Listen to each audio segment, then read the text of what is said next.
आज संसार सुफळ झाला गे माये, संसार सुफळ झाला कोणाचा? ज्ञानोबांचा झाला. ज्ञानोबा म्हणतात झाला आजच सुफळ झाला. यासाठी संसार म्हणजे काय आधी समजून घेतलं पाहिजे. संसाराच्या दोनच व्याख्या सांगेन, जास्त लांबड लावत बसणार नाही. आपल्याला विषयाकडे जायचंय. मुख्य विषय आज नवरात्रीचा आहे. संसार म्हणजे काय आहे नक्की? शंकराचार्य म्हणतात, आदिगुरु शंकराचार्य म्हणतात, पुनरपि जननम पुनरपि मरणम पुनरपि जननी जठरे शयनम इह संसारे खल दुस्तारे कृपया पाहे पाहे मुरारे. पुनरपि जननम, पुन्हा जन्माला येणं, पुन्हा मरणं, पुन्हा जन्माला येणं, पुन्हा मरणं, या गोष्टीला संसार असं म्हणतात. कोण? आदिगुरु शंकराचार्य. संत ज्ञानेश्वर म्हणतात, उपजने आणि निमने दे साज जी मानने तो जीव लोकू मी म्हणे संसारू. उपजणं आणि निमणं, जन्माला येणं आणि मरणं, याला खरं जो मानतो ना तो या संसारामध्ये अटकतो. संसार कधीच कोणाला सुटला नाही. अहो, जे संन्यासी संसार सोडून निघून गेले ना, त्यांनी घर सोडलं आणि तिकडे आश्रम बांधली आणि त्यांनी तिकडे नवा संसार सुरू केला. इथे एकच बहीण होती, 2-3 बहिणी असतील जास्तीत जास्त, पण तिकडे गेल्यावरती सगळ्यांना ताई बोलू लागला. अनेको बहिणी जुडल्या, रक्षाबंधन साजरी करतात. या सगळ्यांनी राखी बांधा. बरं का, सगळ्या ब्रह्मचार्यांना मी असं बोलत नाहीये, पण सामान्य माणसाने सामान्य माणसासारखंच राहावं. तो अधिकार पोहोचल्याशिवाय आपण त्या कृतीसाठी पाऊल कधीच आपण 9 दिवसाची नवरात्री गेली अनेको वर्ष साजरी करत आहोत, पण आपल्याला नवरात्रीचा अर्थ कळत नाही. नीट काळजाचे कान करून ऐका की नवरात्रीचा अर्थ काय आहे. विठोबाचे पाय दिसत नाहीत ते नाहीत, एवढा खर्च करून देवी बसवतो. आता रस्त्याने येताना बघितलं, सगळ्या देव्या मंडपामध्ये आणि सगळे भक्तगण गायब. सगळ्या देव्या मंडपामध्ये आणि भक्तगण तेवढे गायब. तुमच्याकडे पण असू शकतं बरं का. मेंटेन बरं का. इथलं सगळं छानच असणार आहे, नो डाऊट इन दॅट. तरी सुद्धा नवरात्रीचा अर्थ काय आहे? पहिला अर्थ नवरात्रीचा, भाविक हो नीट ऐका, आज स्त्री शक्तीचा जागर घातलेला आहे. पहिला अर्थ काय आहे नवरात्रीचा? बालक अर्भक मातेच्या पोटामध्ये, गर्भामध्ये किती दिवस राहतं महिला? 9 महिने 9 दिवस राहतं. 9 महिने 9 दिवसानंतर 10व्या दिवशी बालक अर्भक जन्म घेतं. या जगामध्ये तो पहिला श्वास घेतो. त्याच्या आधी तो मातेच्या गर्भामध्ये तयार होत असतो, ताकदवान होत असतो, त्याचे अवयव बनत असतात. अगदी त्याचप्रमाणे या 9 रात्रींमध्ये आपण सगळी बालक या मातेच्या कुशीमध्ये ताकद घेऊन ताजतवानं बनायचं असतं विजयादशमीचा सण साजरा करण्यासाठी. त्यासाठी नवरात्री हा पहिला अर्थ नवरात्रीचा.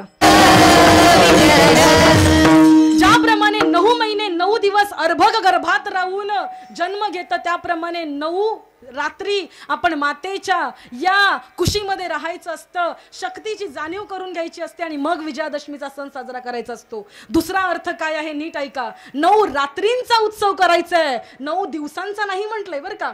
आणि रात्र कशासाठी असते? आराम करण्यासाठी, विश्राम करण्यासाठी रात्र असते. अगदी त्याचप्रमाणे या 9 रात्रींमध्ये आपल्या अंगात असणाऱ्या अपावित्र्याला काढून विश्रांती करून 10व्या दिवशी विजयादशमीचा उत्सव करायचा असतो. हा दुसरा अर्थ आहे नवरात्रीचा. तिसरा अर्थ काय आहे नवरात्रीचा ऐका. पहिल्या दिवशी नवरात्रीच्या शैलपुत्रीचं पूजन होतं. दुसऱ्या दिवशी नवरात्रीच्या ब्रह्मचारिणीचं पूजन होतं. तिसऱ्या दिवशी नवरात्रीच्या चंद्रघंटेचं पूजन होतं. चौथ्या दिवशी स्कंद मातेचं पूजन होतं. नवरात्रीच्या 5व्या दिवशी सरस्वतीचं पूजन होतं. नवरात्रीच्या 6व्या दिवशी दुर्गेचं पूजन होतं. नवरात्रीच्या 7व्या दिवशी कात्यायनीचं पूजन होतं. नवरात्रीच्या 8व्या दिवशी कालरात्रीचं पूजन होतं आणि नवरात्रीच्या 9व्या दिवशी महागौरीचं पूजन होतं. नवरात्रीच्या 9 दिवसांच्या देवीच्या 9 रूपांची आपण पूजन करतो, जेणेकरून या संसारामध्ये शक्तीने प्रत्येक रूपाने इथे ती अवतरित झाली. कधी असुरांचा संहार करण्यासाठी तिने अवतार घेतला, तर कधी देवतांचा अहंकार दूर करण्यासाठी तिने अवतार घेतला. एवढंच नाही तर देवांवरती जेव्हा संकट आलं त्यावेळेस तिने दुर्गेचं रूप घेऊन देवांना वाचवलं होतं. ती दुर्गा मैया होती. त्या शक्तीची जाणीव, त्या शक्तीची पूजा आपण नवरात्रीच्या या 9 दिवसांमध्ये करत असतो. तिसरा अर्थ नवरात्रीचा विठ्ठल. आज नवरात्रीच्या पहिल्या देवीचं पूजन आहे. शैलपुत्री, शैलपुत्री म्हणजे हिमालयाची कन्या. नवरात्रीचा शैलपुत्रीचा पहिला जन्म सतीचा जन्म होता. सगळ्यांना त्याची कथा माहीत आहे. पण आज शैलपुत्रीचं पूजन का? शैलपुत्री म्हणजे हिमालयाची कन्या. हिमालयाचा अर्थ काय आहे? हिमालयावरती जाण्यासाठी बरं का महाराज, हिमालयावरती जाण्यासाठी खालून वर जावं लागतं. म्हणजेच काय, आपली प्राणशक्ती खालून वर आणावी लागते जर आपल्याला शैलपुत्रीला जाणून घ्यायचं असेल तर. शैलपुत्रीने डाव्या हातामध्ये त्रिशूळ धारण केलं, शैलपुत्रीने उजव्या हातामध्ये कमल पुष्प धारण केलंय, शैलपुत्रीने डोक्यावरती सुवर्ण मुकुट धारण केला आहे आणि त्याच्यावरती अर्धचंद्र विराजित आहे. असं शैलपुत्रीचं वर्णन आहे. एवढंच नाही, शैलपुत्रीतला त्रिशूळ काय दर्शवतोय? त्रिशूळ हे दर्शवतोय की तिने दैत्यांचा संहार केला आहे. उजव्या हातातलं कमळ लोकांना, स्वतःच्या भक्तांना पूजा करण्यासाठी ती वापरते. असं शैलपुत्रीचं रूप आहे. देवीच्या रूपांची पूजा करत असताना त्यांचं स्वरूप जाणून घ्या आणि मग देवीची पूजा करा. विठ्ठल.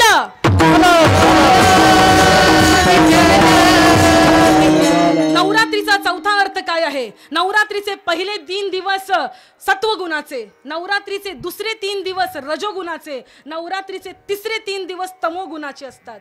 आपल्या सगळ्यांना माहिती आहे, सृष्टीची उत्पत्ती ही पुरुष आणि प्रकृतीपासून झालेली आहे. एकटा पुरुष कधी सृष्टी निर्माण करू शकत नाही, एकटी प्रकृती कधी सृष्टी निर्माण करू शकत नाही. मग या पुरुष आणि प्रकृती या दोघांच्या संमिलनातून ही सृष्टी निर्माण झाली आहे. या सृष्टीचं बेसिक तत्व आहे सत्व, रज आणि तम. आत्ताच्या भाषेत सांगायचं झालं तर इलेक्ट्रॉन, प्रोटॉन आणि न्यूट्रॉन या 3 बेसिक गुणांपासून प्रत्येक अणू बनलेला आहे. ते 3 बेसिक पार्टिकल म्हणजे सत्व, रज आणि तमाचं वर्णन करत आहे.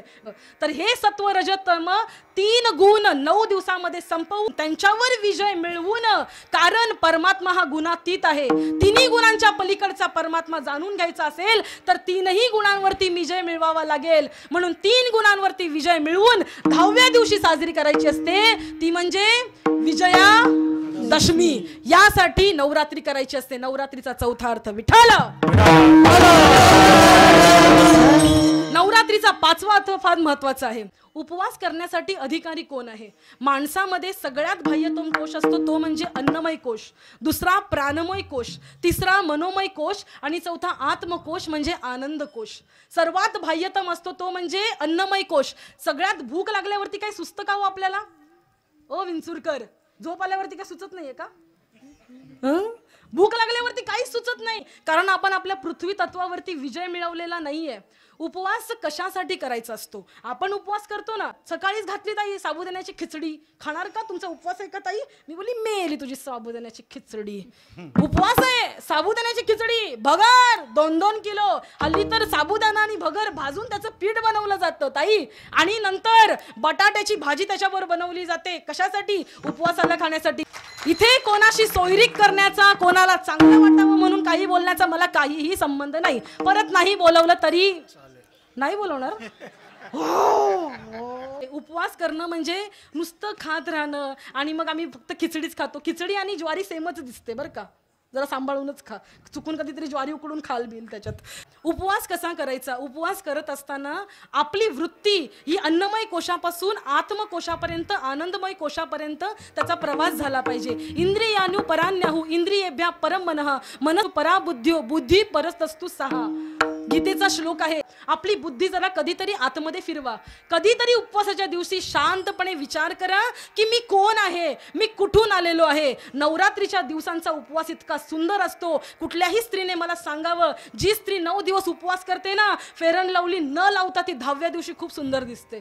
बरोबर आहे ना? अहो, कांती उजळवून टाकण्याची ताकद उपवासामध्ये आहे. कांतीच नाही, प्रयत्न केले ना तर तुमची मन सुद्धा उजळून निघतील. अहो, आणखीन प्रयत्न केले तर परमात्मा तुम्हाला भेटायला येईल. विठ्ठल. नवरात्रीचा उपवास करा, करू नये असं नाही, आमच्यात पण करतात. पण मी एक बोलू, विंचुरकर, वाईट वाटून घेऊ नका. मुंबईच्या लोकांचा परमार्थ जास्त सबळ आहे. आज तुम्ही मुंबईमध्ये, आज आमचे ड्रायव्हर दादा आलेत माझ्या बरोबर. सकाळपासून आमच्या दादांनी, म्हणजे आजपासून त्यांचं व्रत सुरू झालं, 9 दिवस चप्पल घालणार नाही. इमाने एतबारे, चला मुंबईत फिरायला माझ्या बरोबर, उद्या तुम्हाला दाखवते. दादरच्या स्टेशनावरती, प्लॅटफॉर्मवरती बिना चप्पलांची कितीतरी माणसं फिरत असतात. आणि असं नाही काही मनोकामना घेऊन, त्यांना माहिती आहे व्हॉट इज द स्पिरिच्युअलिटी. या जगामध्ये राहून रोज ट्रेनचे धक्के खाऊन खाऊन त्यांना अध्यात्माची किंमत कळलेली आहे. अध्यात्माची किंमत समजून घ्या. एक निवेदन करते मी या व्यासपीठावरून, जर नवरात्रीचा तुम्ही उत्सव साजरा करताय ना, तर देवी सूक्त म्हणून एक सुंदर स्तोत्र येतं. त्या स्तोत्राचं सर्व स्त्रियांनी मिळून पठण करा. डोळे मिटायचे आणि त्याचं पठण करायचं. तुम्हाला मी पाठवून देईन ते. 9 दिवस सकाळी उठून उपवास करताय ना तुम्ही, इमाने एतवारे उपवास करा. इमाने एतवारे देवीची आराधना तशीच करा जशी ती करायला पाहिजे. आता हे झालं 5वं उत्तर. उपवासही करायचा तर स्वतःला जाणून घेण्यासाठी. ती शक्ती आपल्यामध्येच आहे. सुरुवातीला बोलली होती, या देवी सर्व भूतेषु शक्ती रूपेण संस्थिता, नमस्तस्ये नमस्तस्ये नमस्तस्ये नमो नमः. या देवी सर्व भूतेषु, भूतेषुचा अर्थ आहे भूतांमध्ये वास करणारी. भूतांमध्ये वास करणारी कुठल्या रूपाने? शक्तीच्या रूपाने. आज आपल्या सगळ्यांमध्ये वाहणारी चेतना म्हणजे ती भगवती देवी मा दुर्गा आहे. ती शक्तीचं स्वरूप जे आपल्या अंगामधून वाहते ते देवीचं स्वरूप आहे. तिला जाणून घेतलं तरच नवरात्रीचा फायदा झाला, नाहीतर फक्त खिचडी, फळं आणि सौंदर्य साबून निर्मा. विठ्ठल, आपण देवीचा नवरात्र उत्सव करतोय. देवीला जाणून घ्या. सगळ्यात जास्त शक्ती आपल्यामध्ये आहे. कारण कोणीही दिसला तरी त्याला लेकरू समजून जवळ घेण्याची ताकद आपल्यामध्ये आहे ना. घेता ना आपलं म्हणून तुम्ही प्रत्येकाला समजून घेता. याच ताकदीचा उपयोग केला. इन्फोसिस फाउंडेशन एवढी मोठी झाली. इन्फोसिस फाउंडेशन नारायण मूर्तींची एवढी मोठी झाली, पण तिला खऱ्या अर्थाने प्रसिद्ध केलं असेल तर त्यांची पत्नी सुधा मूर्ती यांनी प्रसिद्ध केलं. कशाच्या जोरावरती? फाउंडेशन प्रस्थापित केलं. कंपनीतून येणारा पैसा गोर गरिबांसाठी वापरला. सुधा मूर्ती सगळ्यांसाठी आईसारख्या आहेत. गावोगावी जातात, त्यांना मदत करतात. कोण? सुधा मूर्ती. महिलांनो, आपल्यामध्ये ताकद भरपूर आहे, आपण जाणून घेत नाही. आजही मला या गोष्टीचं वाईट वाटतं की कीर्तनासारख्या गादीवरून, ज्या गादीवरती संतांचे दृष्टांत देत देत भक्तीचा सिद्धांत गाठायचा असतो, अशा गादीवर लोक उभं राहून म्हणतात की मुलीला आठवड्यातून एकदा तरी हाताखालून घालायलाच पाहिजे, म्हणजे धरून मारलंच पाहिजे. मुलींना मारायचं म्हणता तुम्ही? एवढी खालची पातळी आली तुमची. मुलींना मारायचं म्हणता. लाज नाही वाटत तुम्हाला या गोष्टीची? आपली भारतीय संस्कृती जपा. आपल्या भारतीय संस्कृतीचं जर जतन केलं तर ते तुमच्याच संरक्षणासाठी आहे. मगाशी ताईंनी खूप सुंदर गोष्ट बोलली. बांगड्या घालायच्या, पैंजण घालायचे, जोडवी घालायचे. या प्रत्येक गोष्टी आपल्या त्या नसेला प्रेस करतात. कारण महिला सहज बांगडी अशी करतात. बरोबर आहे ना? थांबते तुला बघते. हा, बरोबर आहे ना? असंच करतो ना आपण. असंच करतो ना. त्यानंतर जोडवी घालताना आपण कुठलं बोट, अंगठ्याच्या बाजूचं बोट दबलं जाईल असं घालतो ना. सगळ्यात मोठी ती नस असते जी आपल्या गर्भाशयाला कनेक्टेड असते, आणि ती नस प्रेस करणं म्हणजे गर्भाशयाच्या ब्लडचं सर्क्युलेशन इम्प्रूव्ह होणं असतं बरं का. म्हणून आपण जोडवी घालायची असते. आणि त्याच्याही पुढे जाऊन सांगेन तुम्हाला, फूल असतं ना, फूल सृष्टीने का निर्माण केलंय? आतमध्ये परागकण आहेत. काय आहे आतमध्ये?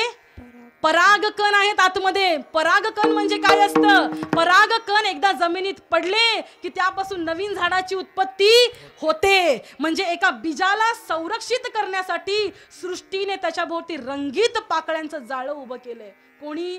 सृष्टीने. तर मला सांगा, या समाजामध्ये, ज्या समाजामध्ये स्त्री गर्भधारण करते, ही ओली माती गर्भाला जिथे धारण करून ठेवते, तिच्याभोवती किती पाकळ्यांचं कुंपण असलं पाहिजे हो?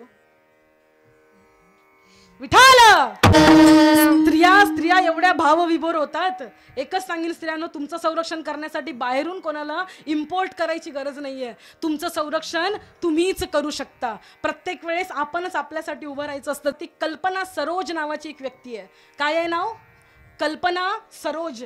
अशी बाई आहे ज्या बाईला लग्नानंतर सासरच्यांनी छळलं म्हणून 6 महिन्यामध्ये जिने घटस्फोट घेतला. घटस्फोटानंतर आत्महत्या करण्याचा प्रयत्न केला आणि अवघ्या 2 रुपयापासून, बरं का महाराज, 2 रुपयापासून जिने सुरुवात केली आणि आज ती कमानी ट्यूब्स नावाच्या कंपनीची मालकीण आहे, जिचा व्यापार 100 कोटींचा आहे. कल्पना सरोज. जाऊन बघा. कल्पना सरोजचं कदाचित 100 कोटी कमी असतील, कमी वाटत असतील, पण तिचा प्रवास बाबा 2 रुपयापासून सुरुवात झालाय रे. कमी नाही येतो. सो महिलांनो, जाग्या व्हा. मगाशी मी वैशाली ताईंना भेटल्यावर मला खूप आनंद झाला. भेटल्यानंतर मी त्यांना बोलली, पण मी अवाक झाली. एवढं छान कर्तृत्व करतात ते. बरं, वैशाली ताईंच्या कोणी दुश्मन असतील तर मनातल्या मनात खट खाऊ नका बरं का. नाही तो ते मोठं असतं बाबा, कीर्तनांमध्ये लय मोठं झंगाळ असतं ते. सगळ्याच जणी महान असतात. मी तर म्हणेन की त्या काळामध्ये हिरकणीने रायगडाचा बुरुज उतरली होती. आज माझ्या बरोबर चला, दादर लोकलमध्ये चढून लोकलमधून उतरणाऱ्या कितीतरी हिरकण्या तुम्हाला दिसतील आजही मुंबईच्या लोकलमध्ये. एकदा चला, फक्त एकदा चला, तुम्हाला हिरकण्या दाखव. तुमच्यामध्ये ताकद काही कमी नाहीये. जसवंती देवी नावाची एक महिला होती. त्या महिलेने 1969 मध्ये फक्त 1 किलो पापड लाटेल. किती? 1 किलो पापड लाटले. सिर्फ 1 किलो पापड उसने बेले और उसने बेच दिए. उसने मुनाफा कमाया था 50 पैसे का. कितने का? 50 पैसे का. 50 पैशाचा तिने नफा कमवला. दुसऱ्या दिवशी तिने 7 अजून 6 जणींना, म्हणजे ती धरून 7 अजून 6 जणींना घेऊन तिने अजून 2 किलो पापड लाटले. तिने मुनाफा कमवला 1 रुपयाचा. किती? 1 रुपयाचा. हळू ती पापडाचं टर्न ओव्हर वाढवत गेली. आज तागायत ती कंपनी 5 बिलियन पापड एका दिवसाला बनवते. किती?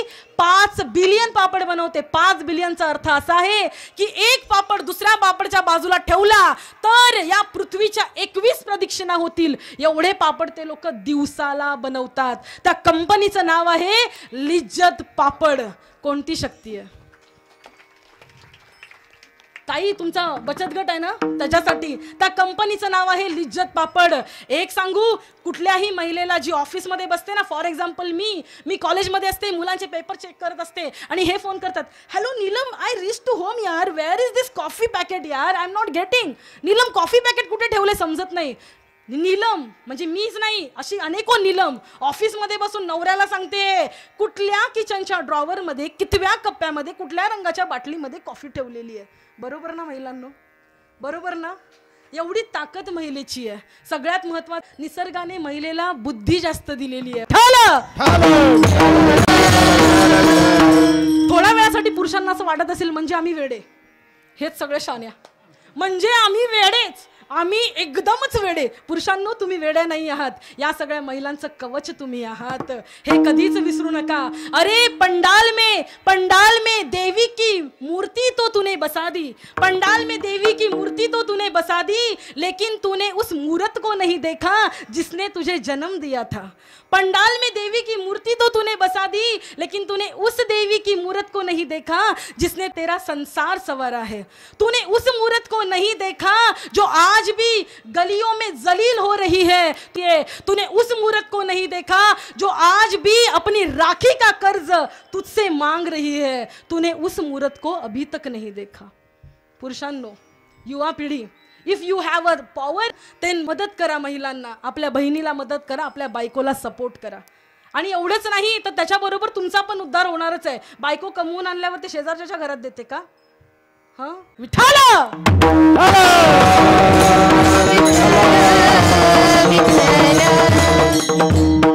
ज्ञानोबा म्हणतात, आजी संसार सुफळ झाला गे माये. मी एकच तुम्हाला म्हणेन, तुमचा संसार त्याच दिवशी सुफळ होईल, त्या दिवशी, ज्या दिवशी तुम्ही या देवांचे चरण पूर्णतेने समजून घ्याल. विठ्ठल.